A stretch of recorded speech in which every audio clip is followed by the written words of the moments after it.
Welcome fellow readers. Hello everybody. So glad you're here, or welcome if you are new. My name is Tanya and I like to talk about books.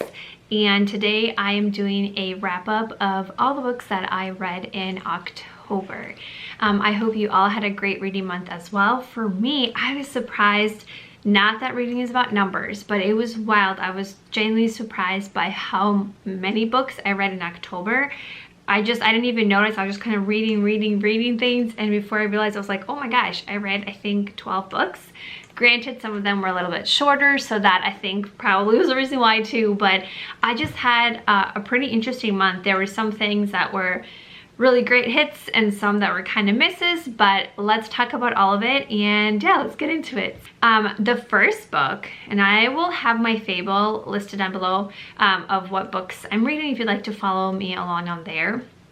So the first book I read was called Don't Let Him In, and this is a thriller by Lisa Jewell, and I listened to this on audiobook as well as reading it. I think I did both, yes, tandem reading, and I ended up rating it, I think, like a 4.5 out of 5, like 4.5 around there. And it is a thriller. I would say it kind of, if you see the cover too, the way I kind of described it is it's kind of like Inception, but with like a crazy I don't know if that makes sense, but it follows the story of this man named Nick and his wife and his family, and then there's these other women that supposedly are you know, having relationships with this other guy, but I think they're starting to realize that, hey, maybe this is the same person, like kind of like mistaking identities or something more. And so you're following these stories of these women and this Nick guy and kind of seeing the connections to the past. There is jumping between timelines, and I think especially if you listen to the audiobook, that helps with that, with the timeline back and forth situation. Overall, I always have to say I like Lisa Jewell's books, a lot of them. I found it interesting, and I did want to keep reading. There were times throughout the book where it was kind of like a repetitive cycle, and I was just getting like a little bit annoyed with some of the characters, particularly, you know, just like some of the women. It's like I wanted to shake them because I was just so frustrated, like, come on. But it did make for an engaging, you know, like I wanted to keep reading for that experience, and I think I would recommend to try it out. I think the ending was kind of a satisfying ending for me. I just think maybe it didn't have as much of a thrill or a twist, I guess, to say to me. It's just more you're trying to follow the story and kind of see how it will get resolved. So still enjoyable read though. Then this next book that I read, and I think I actually read 2 books or maybe 3, I'll have to double check, but I decided to delve a little bit into like Amish fiction or like Amish romances, I guess. Some of my patrons, if you don't know, I work at a library, and some of my patrons really enjoy Amish like stories and Amish romances, and I have never read one. And so I thought I would try out. I saw it was like a little novella, and it's a 6-part series, but they're like 100-page or so novellas. So I thought, well, I'll kind of dip my toes into this and try it out. So I read the first book, which was called The English Son. And this author, apparently she writes a lot of Amish romances. That's kind of what she's known for in Amish literature. And so overall, I ended up reading this first novella. I think I ended up giving it 3 stars. It's just, I think for me, it was I think the hardest part was not even, like, I thought it was interesting to learn about all the different Amish culture and Amish things like that. To me was engaging. I liked that part. I struggled a bit with the writing style.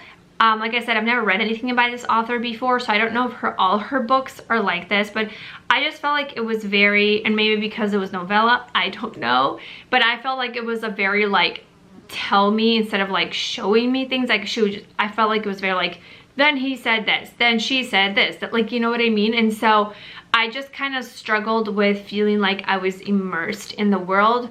Instead, I felt like I was just kind of being talked at, if that makes sense. Like, I just, you know what I mean? When you read and you feel just like lost in the world, I didn't feel like that. Also, the main character, Joel, I got ahead of myself there. But it follows the character of Joel. He grew up Amish, and he has since left his Amish ways and become English. And he honestly, and I think that's how it's supposed to kind of be, but he is very, like, just not likable as a person, and that was also part of the struggle. He has a girlfriend slash fiance who she doesn't know about his ways and who his life was before. Anyway, so kind of follows the story, and he's just struggling and making, honestly, lots of bad choices. And you're trying to see like where it goes, but we do get to see the world of like his Amish family and what they go through and what's happening there. So I really enjoy that aspect, but I just struggled with the writing. It did end on kind of a crazy cliffhanger, so then you're like, well, I want to know what happened. So then of course I picked up the second one because I thought, you know, I'll give it a go and I'll try it out. And it's called The Stubborn Father, which is the second novella. This one, I rated it a little bit lower. I rated it 2.5. I just still really struggled when I was reading the second one with the writing. It just, again, I felt, I don't know, I just didn't feel connected. I still did not like Joel by the second book. I found him frustrating, how he spoke, how he acted. In regards to his fiance, girlfriend, I just felt like there were so many red flags, and it was driving me nuts. Like, I just really struggled reading that book. And I'm thinking probably down the road, like, there would be some sort of redemption or something too, but I just really struggled. So overall, and then because the second one ended on a crazy cliffhanger, what did I do?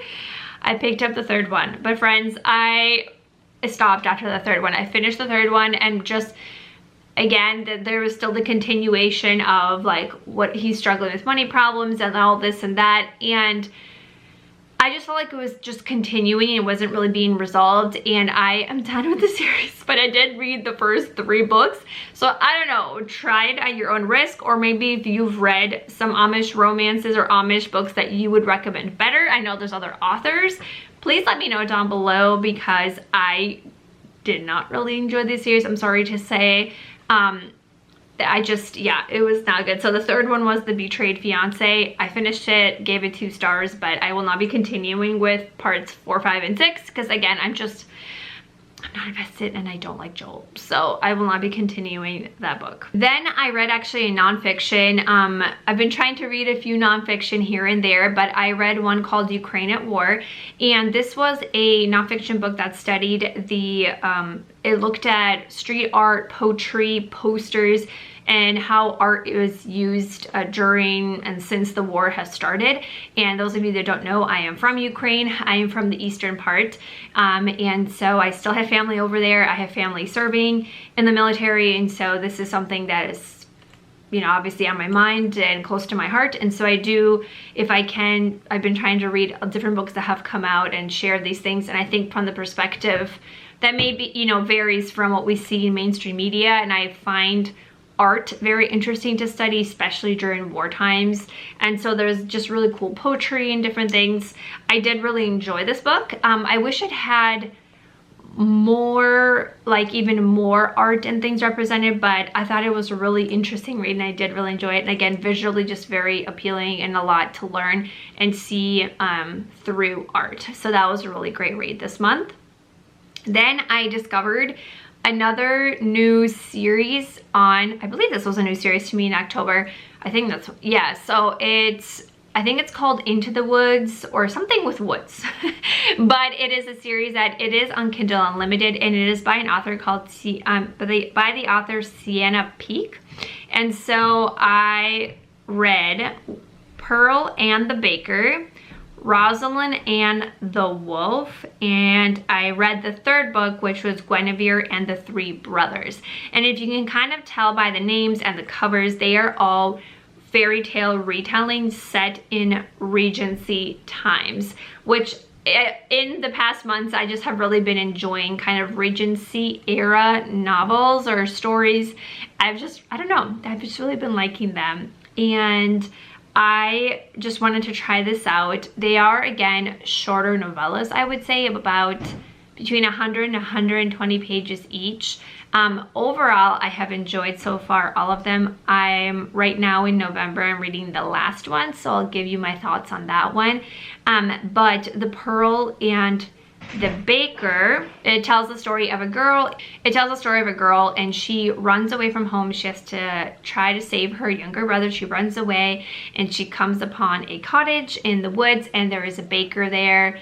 A story ensues, a romance obviously, and so there's that story. I don't want to give too much away about it, but again, they're fairy tale retellings. They're sweet. I really enjoyed them. I really liked Rosalind and the Wolf. I think so far this one is my favorite. I ended up giving it 4 out of 5 stars. It was short. Again, you have to write, there's only so much you can put in a novella, but I really enjoyed this one.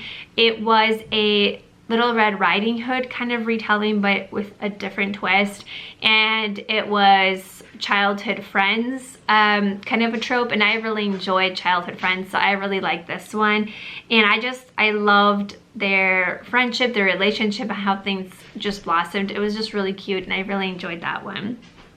And then the third one that I read was Guinevere and the Three Brothers. This one, it was okay. I think I ended up like rating it 3 stars. It wasn't terrible. I still would recommend it, but it's obviously based on Goldilocks and the Three Bears.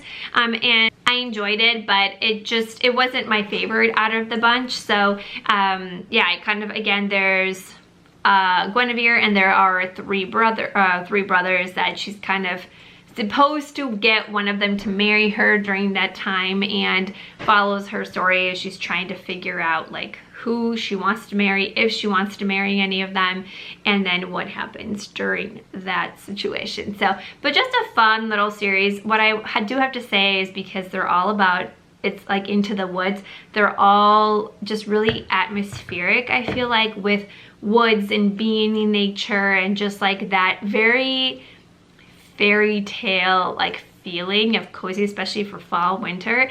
I really like them, and I feel like they are quick, just little stories when you just want to read something, but maybe not something that's like 500 pages. These are just really fun things to read, so I encourage them. I think the author has another series that I'm hoping to check out as well. Then I read a book, and this one this book is called Paper Hearts by Courtney Walsh, and this is a romance book, and I really enjoyed this one. I thought it was a really great fun read. It follows the story of a woman, and she is a bookshop owner, so I like anything again with the bookshop. And there is a doctor that comes into town, and they don't really start off very well, or off the right, I guess, on the right foot. I wouldn't say they're enemies, but there's just tension there. And you're kind of discovering where she's coming from and her story and things that she's dealing with. And then the doctor, meanwhile, he has his own troubled past. He's trying to heal through trauma that him and his daughter have gone through. He's coming to this town to start over, and they're button heads, but yet there's still something there. And the reason it's called Paper Hearts is because there is this the bookshop owner, she starts this kind of project of these paper hearts that she has been following over the years, and their town is known for love, and so she starts doing these paper hearts in the town, and little does she know that they are somehow connected to the doctor. Again, I really enjoyed this book. It was sweet, but it has that small town atmosphere, but it does also deal with some serious topics. So in case, just maybe be aware there's things of death and other serious topics, so just look it up if you are worried. But I liked that it's, like I've mentioned a couple times in my other videos, I enjoy a romance when it does have more depth to it. And it still ended on a happy, positive note, but I felt like there were a lot of serious real life situations that were talked about, and I really enjoyed that for a romance book. Then this next book that I read is just starting me on my next adventure. I'm so excited. So I read James Herriot's Favorite Dog Stories, and if you don't know James Herriot, this is the author, and he was a real life person who was a vet in like England and Scotland, I believe. And my kids and I, we watched the PBS series All Creatures Great and Small. We love it. It's so good. Also recommend that. But that is based on his life and his work as a vet during like the 30s, 40s, 50s, and that time era. And it's just so cool because I love anything with animals, and it's just so cool to hear these stories that are real, that he's worked with animals and different people throughout these different periods of times, like World War II and, you know, after and before.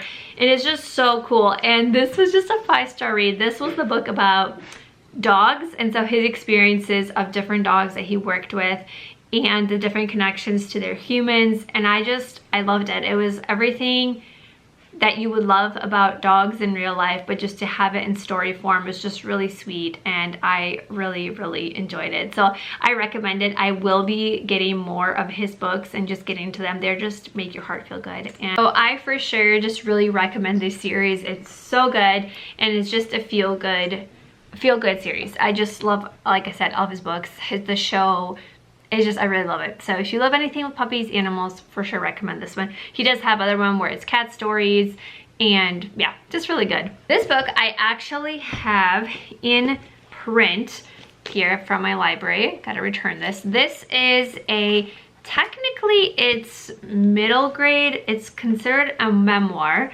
It is nonfiction, and I was just really interested in this. It is from a Russian author, and it's called The Genius Under the Table, and it follows a time period in Russian history when it was during like the Iron Curtain, like the 70s and 80s, kind of that time period.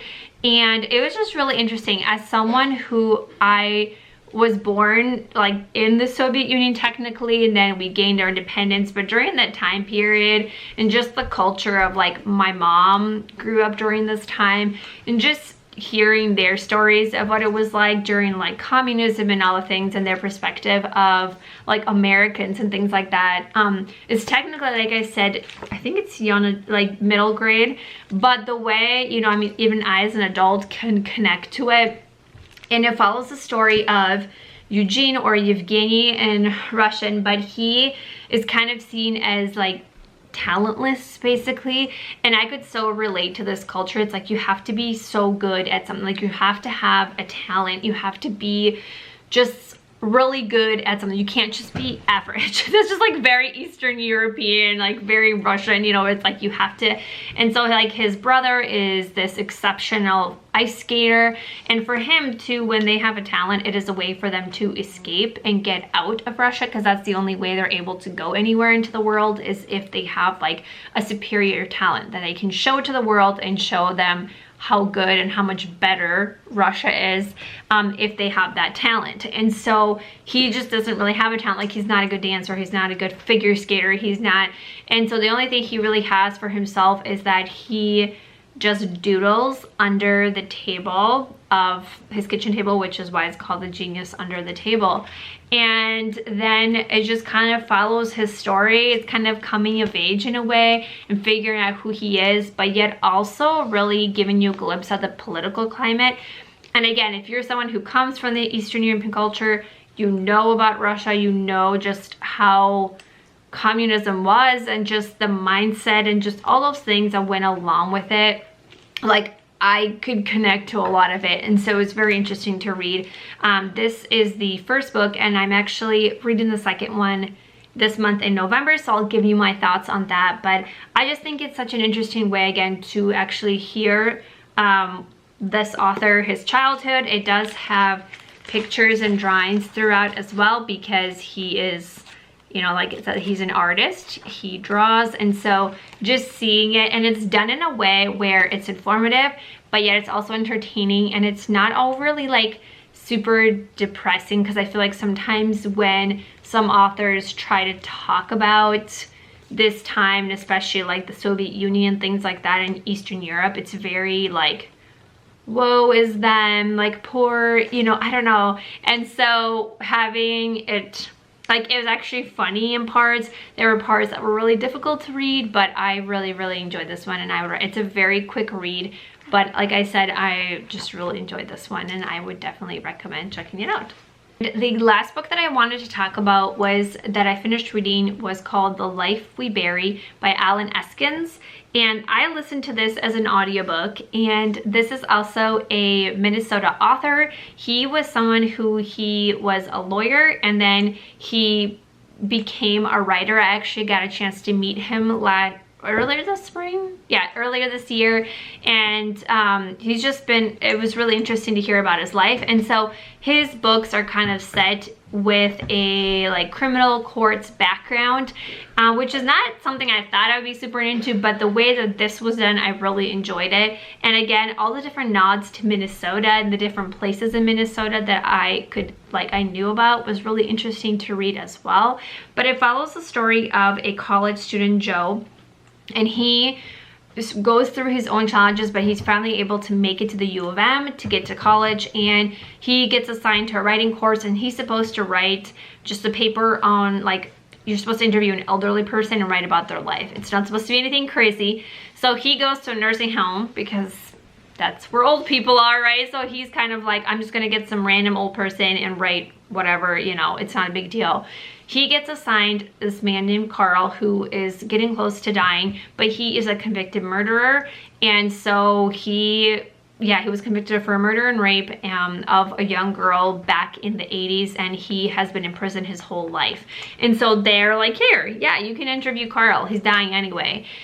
And so then once he starts actually interviewing Carl, there's actually, of course, more to the mystery, more to the crime that what, you know, we originally were led to believe. And so there's this whole journey of Joe and him figuring out what actually went on with Carl and the mystery, as well as also here, you know, seeing him in his present life and figuring out what's going on in his own life and the challenges he's going through. I really actually enjoy this one. I think it had so much of these different elements that were actually done pretty well. It had some action, some suspense. It had that criminal court element that I actually found interesting, was researched, I think, really well. And overall, I just think this is a book that people who mainly read all different kind of genres would really enjoy. I think it was just, I'm excited to, you know, check out some of his other books. I think there's actually others that are kind of spin-offs or within the same characters, but overall, I really enjoy it. There are a few pieces that I would say are a little bit kind of not gory, but maybe that are a little bit more, because again, it's kind of crime-esque related and court cases and things that are kind of discussed about the crime. But I still, as someone who is very sensitive, I have a hard time reading those kinds of things, I was able to read it and be okay. So those were all the 12 books that I read in October. I hope you guys enjoyed hearing a wrap up and hopefully get some recommendations for your reading list as well. Excited to get into November and to see what books I am reading there and to share with you. So I will see you all in the next video. Bye everyone.